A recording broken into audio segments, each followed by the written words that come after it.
This is the K-Pop Cast, and in this episode, we'll be discussing Lee Soo Man and the battle for Kwangya.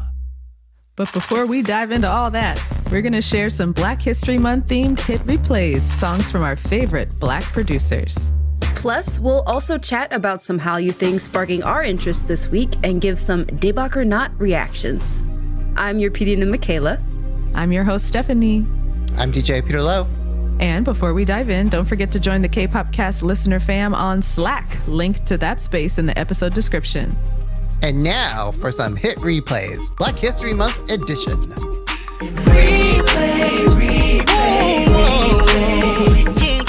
Hit replays are what we call K-pop songs you guys should totally check out, named after the Shiny song, which featured Black producers, the Heavyweights.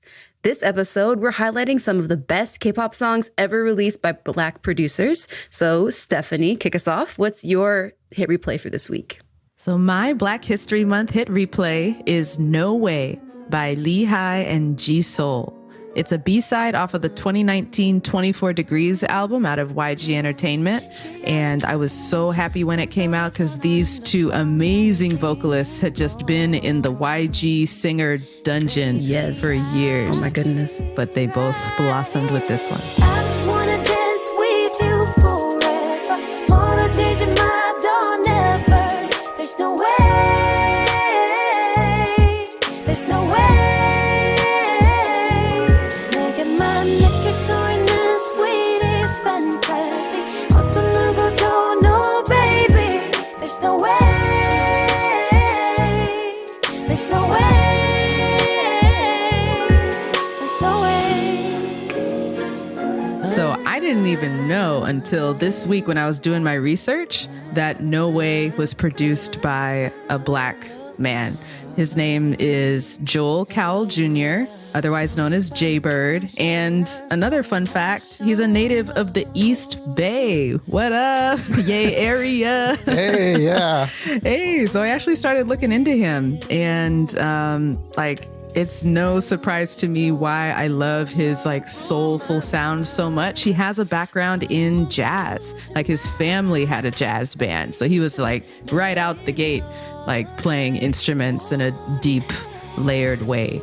And I watched a video where he talked about how his music production reached Korea, and it was really by coincidence or happenstance. He was working with a Filipino-American singer first, Jeff Burnett, and Jeff wanted to take his music to Asia or back to Asia, to the Philippines especially.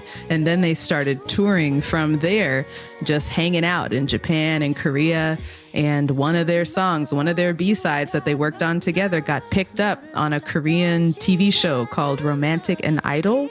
And it was played there, and then it just blew up and got popular. And all of a sudden, he's meeting with Dean and producing songs together, like What to Do featuring Crush, and then getting introduced all around to other artists, including Lee Hi, and actually became kind of a trendsetter in terms of that jazzy instrument-first soul groove for the Korean R&B set. So this was just such a treasure find for me that now I'm gonna look through his whole discography and find everything he's done, Korean or otherwise. I will end with a quote from Jaybird himself, which is on his website. He says, "If they get chills from listening, I know I've done my job. All I want is to treat their ears right." Oh. Yeah, there are definitely a lot of songs like that just capture you like that. Yeah. All right. Up next, PD Nem. So jumping off of your B-side song, I'm bringing out another B-side song from the vault. This is one of my favorite EXO B-sides. It's Ya Ya Ya.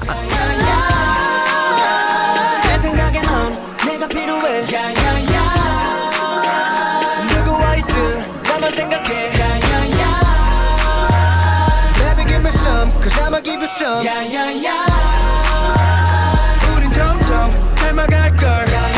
Yeah, so if you guys have been following SM for at least the past 5-6 years, you've definitely heard of the producer of this song called Dem Jointz. Hey. Yeah, his AKA Dwayne Allen.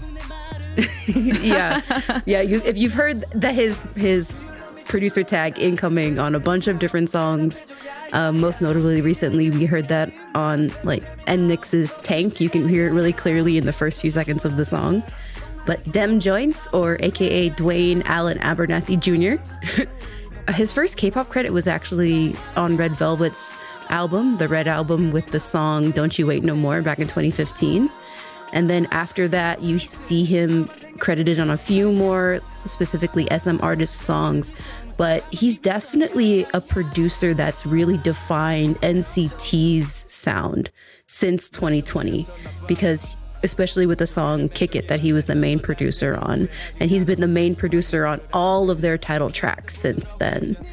So the fact that he's like the main producer for one of SM's like major boy groups shows how much faith that the company has in his creative direction. Yeah, so the main reason why I picked this song is I feel like it's one of the great examples of like what happens when you do have a Black producer on a K-pop album. Specifically because in the Obsession album that this is featured on, they do that thing where they use like a vocal sample as like a kind of percussive part of the hook for the song. And in this song, they used a sample from an SWV song called You're the One. Yeah, specifically the lead singer Coco's like hook from the chorus of Sing that it, song. Michaela. Oh no, I'm not even gonna try. Yeah, thank you, Stephanie, our lead vocal goddess. But no, you hear that throughout the song as like kind of that melody backing track. But then you also hear like Chen and Baekhyun kind of emulating that and riffing off of her sample throughout the song, and it's just this beautiful collaboration of vocals throughout the track, which for some cases can feel, repetitive if you're just kind of hearing the same sample over and over again. But because it's that, 90s R&B vibe, there's like this nostalgia to it, and it just, you never get tired of it every time you hear it. I totally agree. I was mad that you picked this one before me, honestly. Right? Oh gosh, it's so good. Like, so this song is the fifth track off of EXO's 6th or 7th studio album, if you're like tracking Korean versus Chinese albums. EXO, if you guys don't know, they were a 6-member group at this time because a member Dio was in the military at the time. But they, as of recording this, are under SM Entertainment. Oh, wow. Wait, because you think that's going to change in a couple days? Yeah, maybe. Who knows? Yeah, all the members are currently under SM Entertainment except for member Lay, who left SM back in like April of 2022, but he's still an official member of EXO. Like when we were first talking about the idea for this episode, my mind immediately went to EXO, like precisely because they have so many songs by Black producers. Yes. And their vocals just like match with that 90s R&B sound so well. So the next song we're going to feature is actually a submission by DJ John, who chose another EXO song, Call Me Baby. So in my recent and very late after the fact research, which is probably common knowledge, I found out Teddy Riley, aka the creator of New Jack Swing, has been involved in K-pop since 2009, according to a 2018 article in Rolling Stone. Teddy Riley, among other major projects, produced Michael Jackson's Dangerous album 1991. Everyone knows Rex and Effect, All I Want to Do Is Zoom a Zoom Zoom. And on top of that, upon further research, I found out that Riley has produced many prominent K-pop songs, such as Girls' Generation's The Boys, and he's also responsible for Rania, which is now Black Swan. I, like most K-pop fans, consider Call Me Baby as one of the staples of K-pop, so imagine my surprise. Not only was it originally written and composed by Dante Johnson, but the song itself was produced by Teddy Riley. So this song is a perfect example of how New Jack Swing lives on through K-pop after it was mostly abandoned by the US in the mid-90s. I have a more in-depth explanation of why that happened in my Black History Month podcast if anyone's interested. But yeah, Call Me Baby is the jam.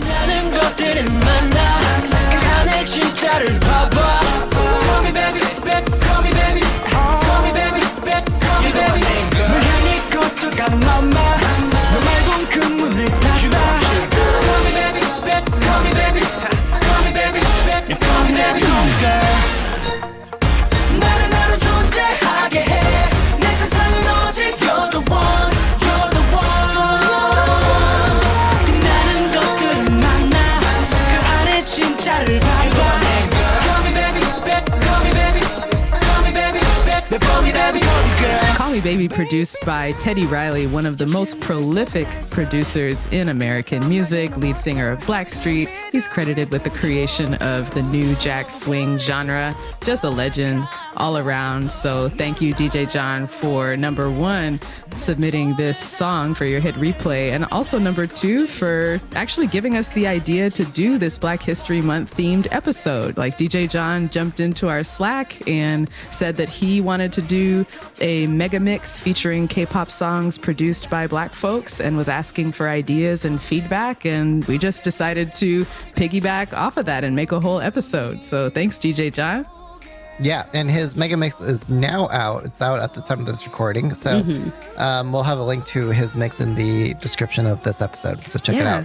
Go check it out. But Pilo, wrap us up. What's your hit replay for this week? All right. Let me get into character here. Oh my God. In a world where music reigns supreme, a new anthem has emerged. Under the watchful eye of Lee Soo Man, a group of the greatest K-pop stars have come together to form the ultimate super group, Super M.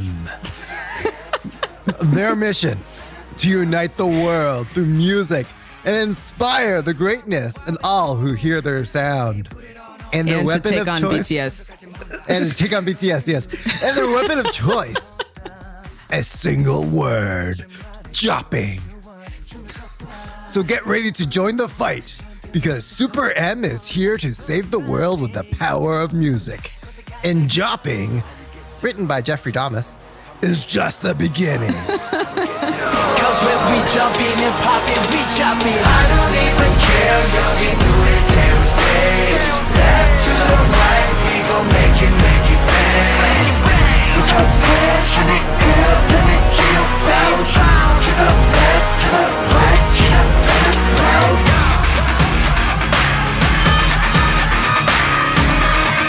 Cause when we jumping and popping, we chopping. So, okay, yeah, getting out of silly mode for a moment. Part of what makes Jopping so famous, one, like, Jeff Damas was one of the writers behind the song, and he wrote a few verses, but the verse that has catapulted the song into like history and memory and legacy and like K-pop forever is this one rap line that Mark delivers in the song. And I'm not going to try to deliver it like Mark. Maybe we can play an audio sample of it. Yeah, let's do that. Okay, so, and then here's the audio sample of Mark rapping. You think you're big ball, throwing 3 stacks. I'ma show you how to ball, you a mismatch. Opinionated, but I'm always spitting straight facts. Don't back, I'ma throw this on an 8-track. So everyone loves that verse, and it's become a meme into itself. Like it's become a copy pasta. that not only do you write, but you like write it with emojis throughout the entire thing. So Jeffrey Damas was the brains behind that. As well as Jopping, the title name itself. And I guess, so I'm pulling from an Envy interview. We'll link to that interview in the description of this episode. But he described that Jopping was actually a term that originated on the East Coast. He said that we put jumping and popping together for the song, but it's actually another term for breakdancing. In the pop lock phase. Oh, okay. Which makes that makes me look at it a little differently. I remember I was side-eyeing heavy and just laughing at this, like, oh, K-pop, here we go. Now it's got some street cred. All right. Yeah. So one other thing that I want to call out, also from the Envy interview with Jeffrey, is that one thing that they noticed is that all the writers for Jopping are Black. So they asked, how has your view changed, if at all, on Black people and culture existing in a foreign music industry? And he said in response that it's cool how now, as much BS as we have to go through all the time, just being Black seems to be a struggle these days. The fact that we still influence so much and can say that a room full of Black creators made this hit song for an Asian group is really cool. And we're all from New Mexico, which is so random, but it just showed me that anything is possible, and that this is my very placement on the very first try. That's how quick it can happen. Wow. Yeah. So he wasn't originally looking to necessarily break into K-pop, but like it was just like, this was his first pitch and hit. And he landed the jopping placement. Jopping. Oh my God. Yes, that's right. So in case you didn't already know, Jeffrey McRae is a songer and producer based in LA, and he's written music for a variety of different genres, including R&B and pop. His first big break came when he was introduced to Teddy Riley, who invited him to work on the album. There he is, TRX. Teddy Riley. Come. There he goes again. Yeah. And I don't know. I would say just like continue listening to his stuff. So last year, he put out an album called Adult Swim, based off of the, I guess, segment or show on Cartoon Network, which he grew up watching. So there's a lot of references to it. It's got a lot of really cool sounds. And in that, I don't know, they had a lot of like really Nujabes sort of inspired like breaks in between their show segments. So there's a lot of sounds similar to that. And from what I can tell, if you just follow his Twitter feed, it looks like he's doing stuff in K-pop. So stay tuned. Ooh, okay. Something big coming. All right. Watch this space. Yeah. All right. So that's it for our hit replays, Black History Month edition. Yay. Producers. Title of this episode, right? So Lee Soo Man versus The Battle for Kwangya. The Battle for Kwangya. So if you haven't heard the news already, and we also want to caveat that this discussion is like took place a week before you're listening to it. So Right. if you can imagine yourself going back 7 days in time, that's where we're at.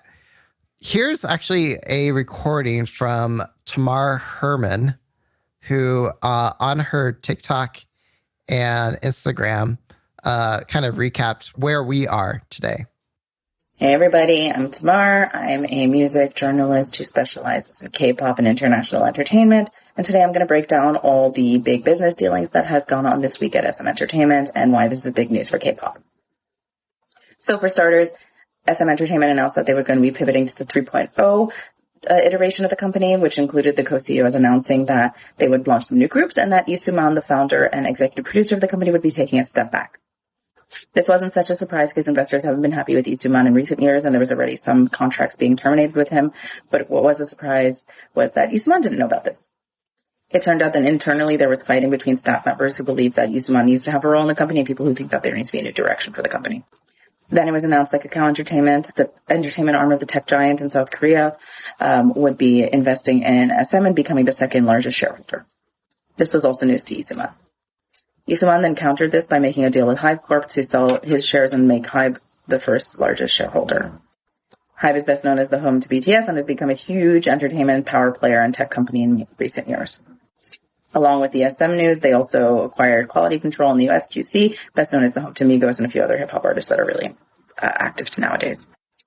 Right now, both deals are kind of up in the air because both Lee Soo Man and SM are not happy with the other's deal.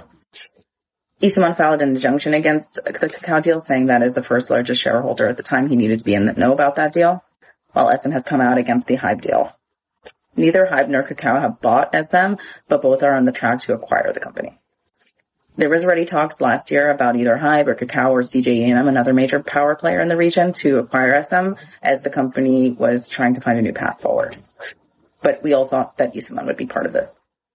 HYBE has issued a statement saying that they will agree and validate Lee Soo Man's vision. So Lee Soo Man is really trying to fight for this and to keep the company in his vision as he had started it years ago.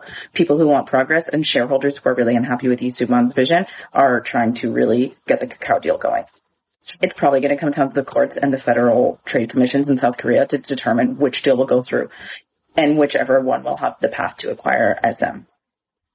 Right now, neither HYBE nor Kakao have bought the company. Both have just invested in it heavily and become majority shareholders. Whether that holds, it's still TBD. We don't know what this will do for the artistic vision or for anybody's roles in the company. We will have to stay tuned and find out, and I will try to update you in weeks to come. As things develop, I'll try to update you here, but I'll also be sharing information on my Twitter at Tamar Writes, and I'll be sharing some random stuff, including articles that I write on Instagram, also Tamar Writes. You can also follow my notes on K-pop Substack, where I talk about random things and I interview artists. I also share all the articles I've written of the week and the things I'm reading and talking about, so you can just get a general sense of what is going on. So what do you think? Actually, before we give our own reactions, maybe I just want to give the reactions of some of our listeners in the Slack. Yeah. Let's see. As this news was breaking, listeners in the Slack, they were sharing links and articles to different things. Dina wrote, our Slack had not seen that much activity in a while. Right. I love that people came to chat in our Slack about this. Yeah, everyone's, I think, just looking for their outlet and the people they can talk with. But so Dina was like, hey, where's the popcorn? This is getting good, and had a gif of a person eating popcorn.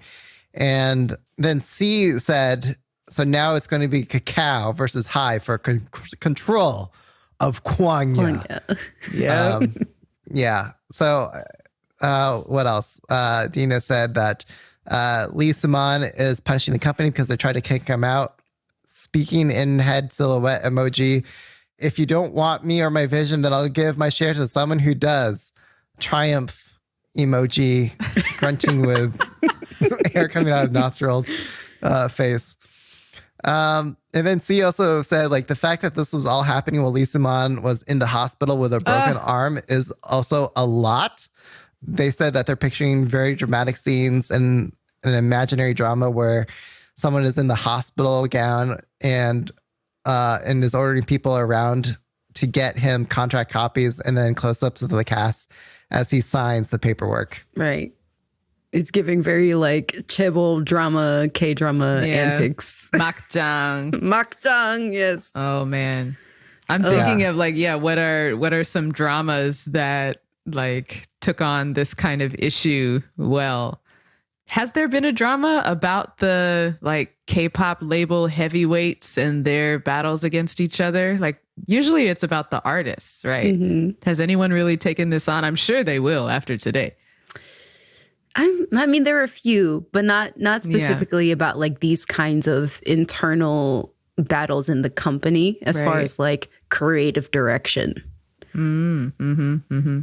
Well, it's very entertaining for sure.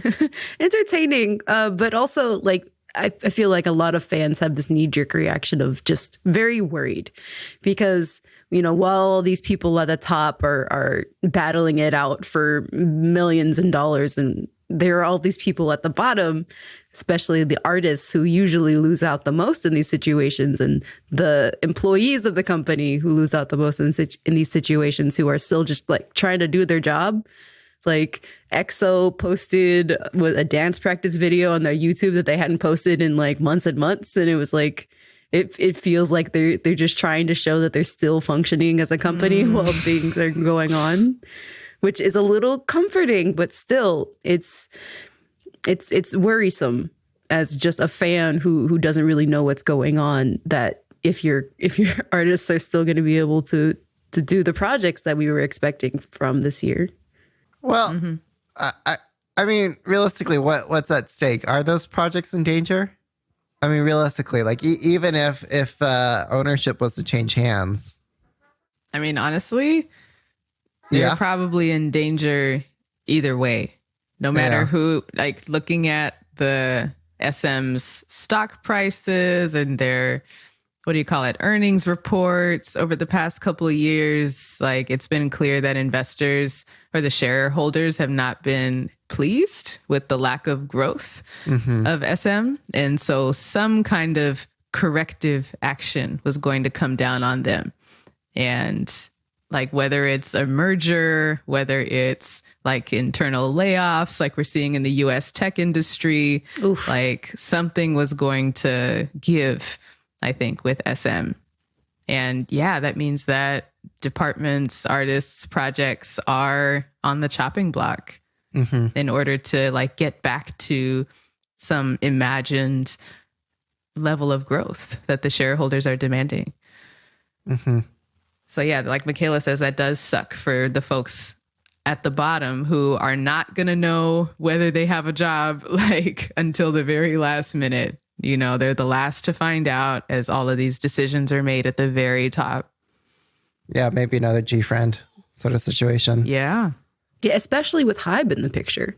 Because you think with the acquisitions that HYBE has done, it hasn't especially been great for the artists who originally at these labels. Especially there have the been girls. a few that have had successful, transitions into this new HYBE empire, but a lot of female artists have not fared so well. And then there's also the creative direction.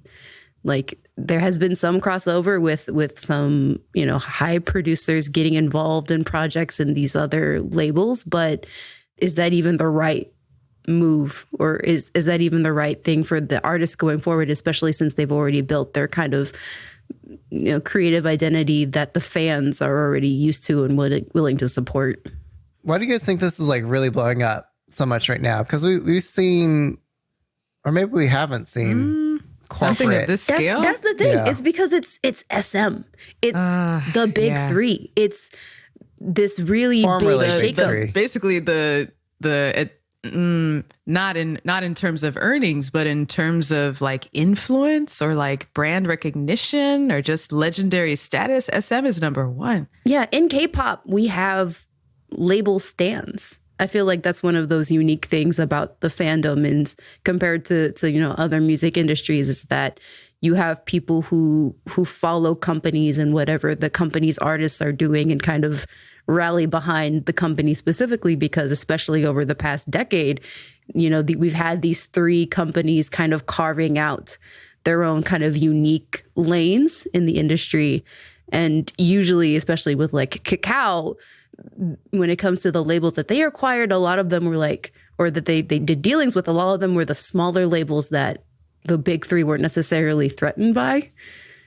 And so now you see, this big conglomerate of Kakao and CJ and HYBE kind of invading this territory in a sense. Yeah, I don't think we have seen an acquisition or consolidation of this scale, like as long as I've been a K-pop fan, honestly. And just from like an industry perspective, I'm always nervous and side-eyeing when consolidation like this happens. I'm thinking Monopoly. Yes. I'm thinking of just like less competition, more control, less freedom for folks involved. I mean, it was heading in that direction anyway. Here we are. Does HYBE have enough money? That is the real question, ladies and gentlemen.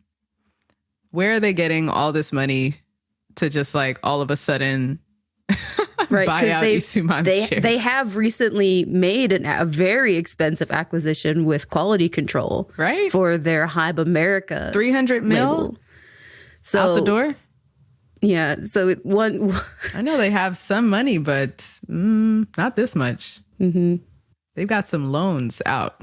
They're putting it on credit, so we'll see what happens with that. But hey, like now's the time to do it. They are at the top of their game. And yeah, now's the time to go big, I suppose, from their perspective. Yeah, I want to say like there's probably even bigger powers at play with just Kakao in the mix here. Like probably other like tech companies behind this. Like the final boss has yet to enter the Yeah, chat. no, honestly, I really think that that's really what's at stake here. Mm-hmm. Well, I guess we'll just have to wait and see. Or if you guys are listening in the future, you already know. Yeah, tech or electronics rather is the other economic powerhouse in Korea. Right. Mm-hmm. Well, also they just have way better margins than you would ever get through K-pop. Right. So, yeah. But then I don't know. Maybe Lee Soo Man might see HYBE, or what's that? No, not HYBE. SM Entertainment finally become the tech company of his dreams, right? Yeah. Yeah, right. Look, I don't know what the, inevitable outcome is going to be, but what I want. All AI idols across the board. All AI generated. What was that thing that you posted in the Slack, Stephanie, about the Absolute Boyfriend is coming soon with so bad. The NCT Johnny. Like, you can pose them however they want and like make them wink at you or whatever. Mm-hmm.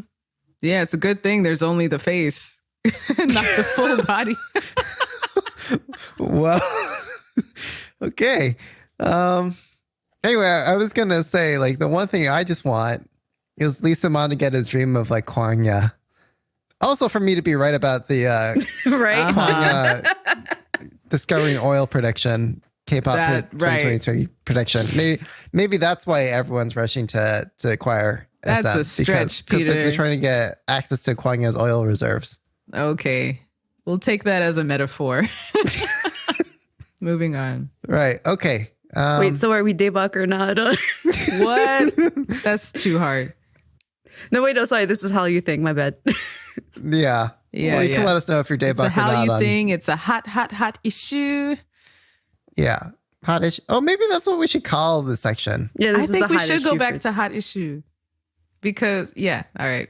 Then we can have the hot issue thing play every time we move into the section of the show. Catchy hot issue. Okay. Rather than playing the sample, we'll just have you guys sing it every time. I'm done. Wanna take control. Take control. Okay, that's enough. I was going to join in, but like I'd be so off pitch and Oh, I just people would like just tune out. Okay. totally bombed. Okay. So- Well, anyway, moving along. PDM, what's your hot issue? Yeah, so moving on to other epic battles in the Hallyu, my hot issue this week is 2 Korean variety shows. One, I wanted to give a shout out to Emma from mykpopshow.com. They wanted us to let you guys know about their Boys Planet page, specifically their Boys Planet pick page that you can use to follow along with all of your faves from this new reality show from Mnet. And the page on mykpopshows.com. Yes, on mykpopshows.com. And to be honest, I need it. With 98 trainees, it was a lot. There was a lot going on in this show, guys. There's a lot of different trainees from all walks of life on this program. It was very helpful. So who did you put in your bracket? Who's going to win? Right now, to be honest, it's just Hui from Pentagon. He was the biggest like surprise guest on this show. Everybody was very surprised to see him, considering Pentagon is kind of an established group. But we're continuing the saga of Pentagon making me cry at like 5 a.m. in my room because he was telling this story about how, you know, when he was released from military like recently last year, and he rejoined Pentagon, nobody wanted to work with them. Like there was no producers that saw them as an interesting group to work with. And so he felt like this was one of like the few chances he was going to get to build up Pentagon's recognition again. So it's really hard to see him on the show, and I really hope he does well. Well, according to mykpopshows.com, it looks like the popular picks are Kim Ji. Yes, Ji-woon. He's the BL actor. Oh, well then. Yeah, so he originally debuted as an actor in a few boys' love dramas. So that's he's already kind of built a following through And that. then I guess Ricky is in a close second from Yeah, I think he's from Yu Taiwan or China. Shanghai. Shanghai, yeah. Yeah. Okay. Check out mykpopshows.com. Yeah. And then the other one is Physical 100 or Physical Oh, Epic. yes. Yes. Yeah, that's the other epic battle show that I've been into right now. One, because the bods on that show are very nice to look at. And 2, it's just a really fascinating survival program that's like really about survival. Like, Oh, really? People Not like Survivor. well, no, I mean, people keep comparing it to like Squid Game in this sense, but it's Yeah. What? Yeah. because of the challenges that they're making these people go through. And these are people from all walks of physicality. Like you get anywhere from a bodybuilder to a cheerleader, from like a rapper and a singer to a police officer. Like there's just so many different types of bodies and You physicalities forgot on to the show. add in a zombie choreographer. Yes, zombie choreographer. There's a dancer on the show who specializes in breaking, and it's so specializes in zombie movement for zombie movies. Yes. sorry, zombie movements. But just watching the show and seeing people like use all of their expertise and physicality in these challenges is just so interesting.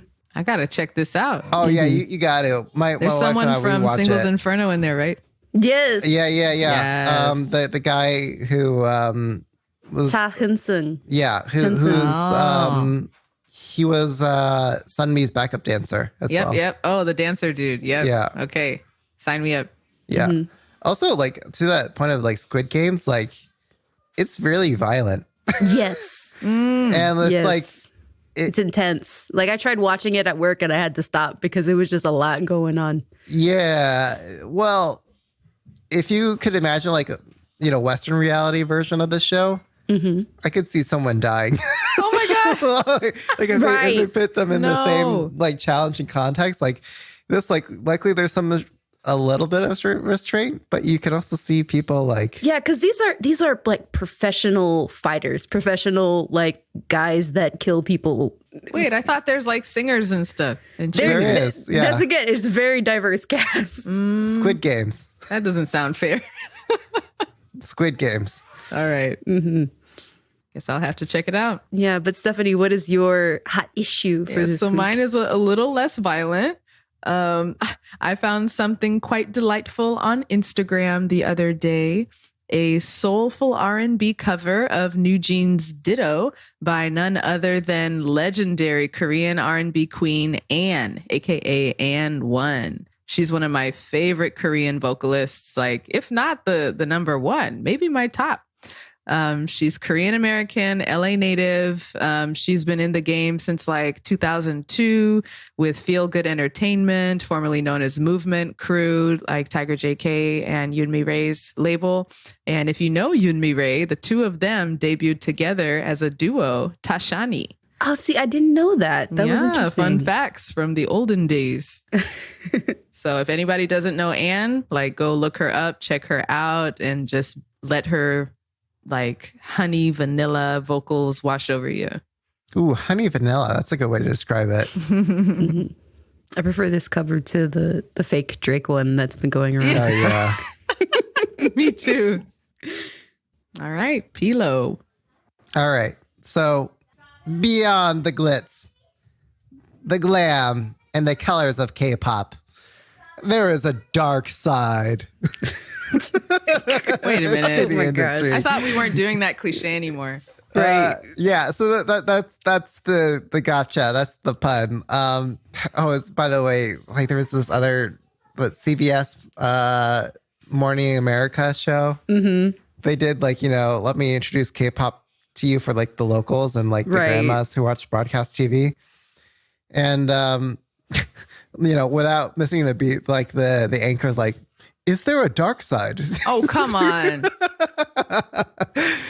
Yeah. So by the way, if you're new to our show, we did an episode late last year on just the cliches of the dark sides of K-pop, just because it's like, come on, like this is not accurate, and like why is it that Western reporting always wants to go to this angle in covering K-pop? I think they feel like, oh, I'm getting the what is it? The drama, the I don't know. It's just very salacious, I guess, right? And like, you can feel better about not having those things, even though it's like totally non-unique. Anyway, so making fun of that, Genius Korea, they put out this article on the dark side of K-pop. And it starts off saying like, oh, there's a dark side in this industry, mistreatment, grueling schedules. Just kidding. And then they go through this listicle of like all these dark concepts. Yeah. The best So there concepts. is a dark side of K-pop. Yeah. Check out all these dark concepts, from VIX and stuff. So yeah, shout out to Syed for They got me. Well, rather, yeah. Michaela's tweet got me. Yeah, wait, what did you tweet, Michaela?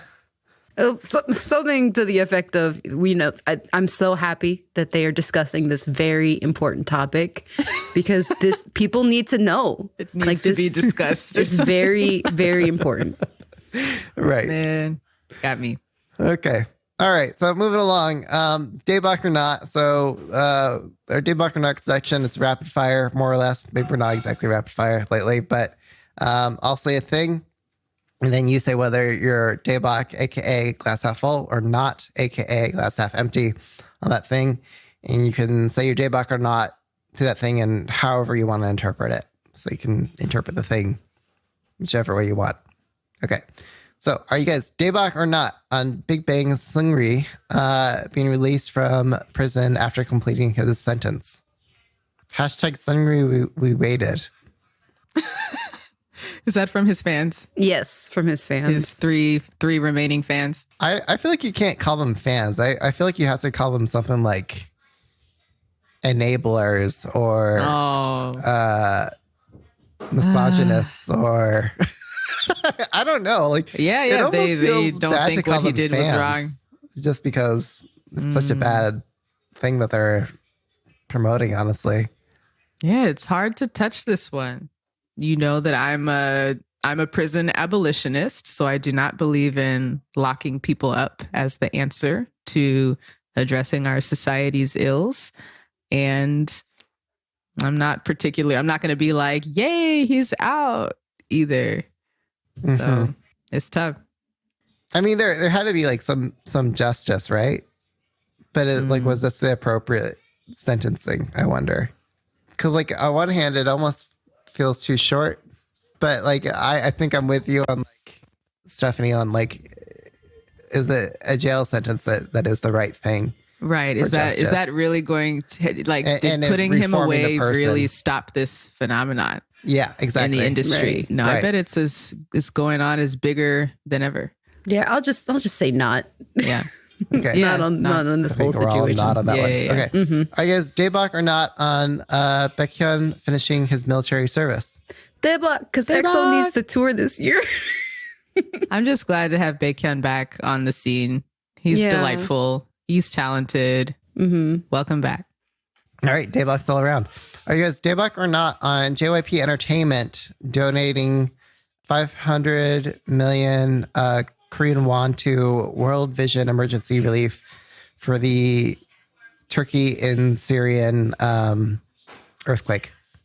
I think I'm seeing news of a lot of idols and companies donating. I mean, yeah, when folks are suffering, we all got to come together and pitch in and help, you know? Yeah. But I'm sure for the companies, it's like a big tax write-off too. Right. Yeah. Just saying. And they get the free PR as well. Mm-hmm. Yeah. I mean, hey, we're talking they're about good it. guys. Yeah. Trying to do some good in the world, I'll give it a Daebak. Yeah. Okay. I guess I'll be Daebak on it too. Are you guys, I love this. Are you guys Daebak or not on the San Francisco Bay Area Rapid Transit, aka the BART, in their TikTok account using New Jeans' Oh My God or OMG of their train coming through? Yeah, hoping that my train will come through. Hoping that the BART will come through. I'll say Daebak on the video because the video was cute. But then again, I'm not really in the SF area very often, so I don't know the struggles. Yeah, I found it. I thought it was cute. I was actually like, oh, wow. I didn't expect to see BART come across my K-pop TikTok timeline. I didn't think they would jump on this, but maybe they've got like a K-pop fan, Gen Z social media intern who's got the reins. Well, I think it just points to the popularity of New Jeans just taking over the world. And OMG, right. Oh my God, just also winning everywhere. Should add that to our bingo card. Yeah, right. When Peter says that. Oh, what, New Jeans winning? Yeah, New Jeans taking over the world. Oh, yeah, yeah. But yeah, no, it does show that. You're right. If you look at the comments and the post, you can see like, you know, Grindr and just like all these other brands were trying to capitalize on it. True. Which just kind of shows you like the demographic that advertisers are trying to reach, you know, with this sort of phenomenon. And I definitely see it in my club gigs as well. So yeah, I'm into the Bach on it. I think it's just really cute and funny, and I feel seen. And I also missed 2 BART trains because they were canceled, and so I was waiting at the BART a really long time earlier this week. And I was also saying, but they're making fun of God, you. They're making light of your suffering. Right. Yeah, I But was at maybe the it feels better station 'cause for there's like a song. 40 minutes. Like I was waiting because like, it was like 2 trains that were I canceled. hate that. Yeah, you never know when it's going to happen. Okay. Right. Anyways. Are you guys Daebak or not on Sunmi's 16-year anniversary since her debut? 16 years. How old am I then? Oh my God. Let's not think about that, Tiffany. You're 18 years old. Right. Or Okay. Yeah, 21. there we go. Yeah. Not a day older than 20. Yeah, Whatever. Daebak, she's still going strong. Yeah, I'm Daebak as well. But honestly, when I hear 16 years, I guess 2 things. Like one, she's looking great, and she's also really young still. Like I believe that she's just very young as a professional, but also 16 years almost feels too short, despite her because I feel like she's been around even longer than that, and her influence has been more than that. But I don't know. Anyway, That sounds about right to me. yeah, I'm supposed to get a photo with her. A VIP, my wife and I that we. Anyway, okay. Well, let's here's just to move another on. 16 years so Peter can get his photo. Next time she comes to San Francisco. Okay, are you guys Daebak or Daebak. not on BTS not winning the Grammys and not going to the Grammys? Daebak. Yeah. I feel like if they are going to win, it should be for something else. Ha. Yes, I'm Daebak on just that whole drama about them and the Grammys just fading into the distance. No more. Yeah, I think I'm Daebak on them, just like not letting it be a part of their life. Yeah, because they don't need it. They don't need it. The Grammys need BTS more than BTS needs Grammys. Yep. Okay, are you guys Daebak or not on HYBE headlining the inaugural We Bridge Music Festival and Expo in Las Vegas? I mean, Triggered. very triggered. Why But are you triggered? Wait, why?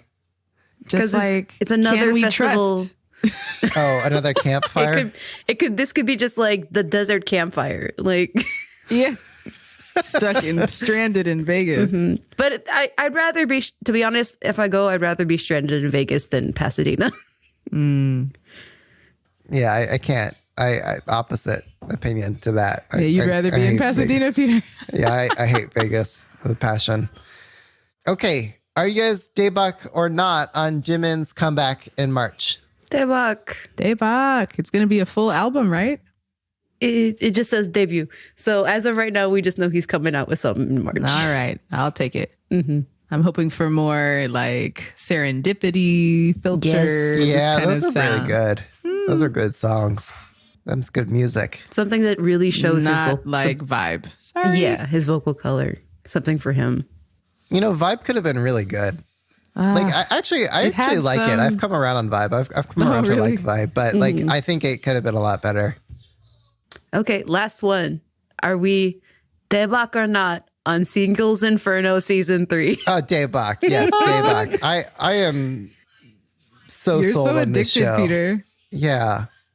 I am too. I'll be honest. Season 2 really got me, Peter. I also cried while watching the the end. end of season 2. Yeah. Yeah. Like- Oh, yeah. It took a second for me to really get into it, but once I did, I'm here. I'm here for it. I can't wait till season 3 starts. We were all living through Jongwoo. Oh, Well, I just felt like Army Dude got more attention than he deserved. All of the girls were all up on him. Yeah.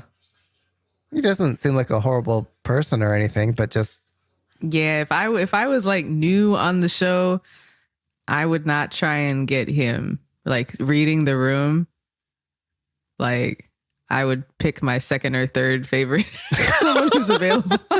yeah, would you let your date know that they were the second or third pick? Of course not. Okay. Yeah, who says you have to tell the truth? I'm just trying to walk out of here with somebody, you know?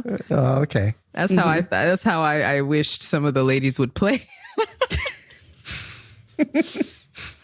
well, it looks like, according to Soompi, they're introducing some new filming locations and rules. So let's see how this next season is going to be different. I would like to see like K-pop related peripheral talent entertainers or something on the show. Like, I don't know. I think it's probably too hard to have idols we got themselves. married. But but with Singles Inferno, with like the idols instead of. Oh my god, that would be nuts if they had like only idols on Singles Inferno. Oh gosh. Oh, could you imagine the controversy that would from be that? so nuts, but they would never do that. They would like their reputations are at stake. So everything would just be scripted and clean. Yeah, they'd be way too polite on that show. Yeah. They are too polite already. Yeah. I'm like, come on, get in there. Get in where? Get to it. Get to what? Right.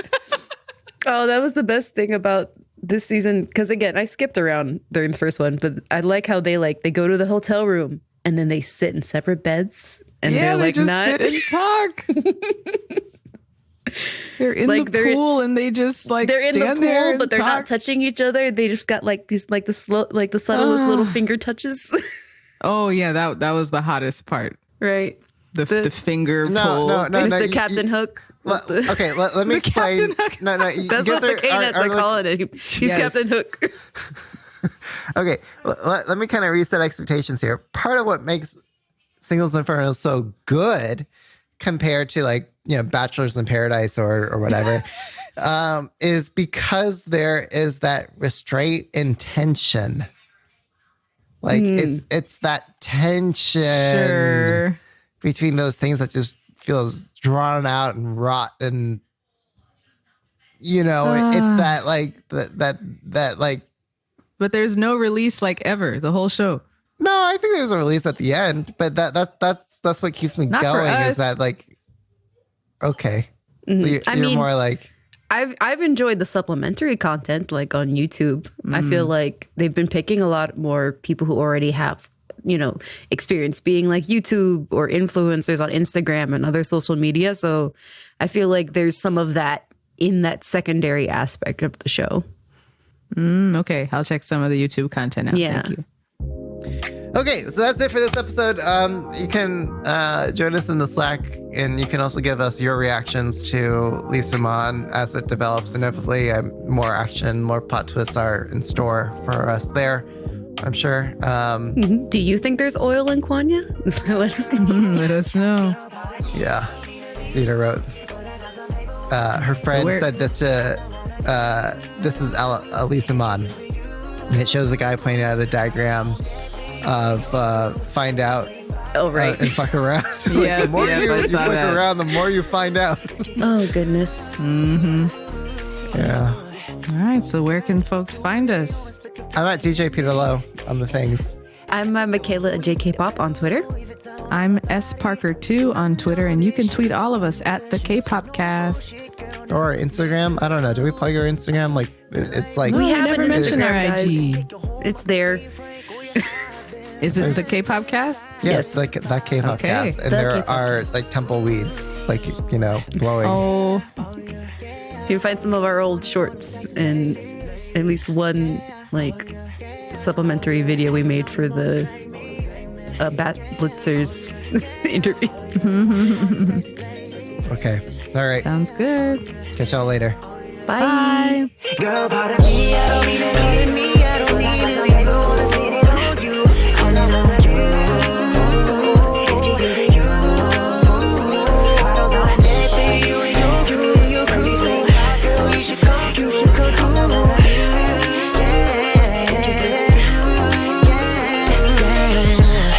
This ain't no one to you.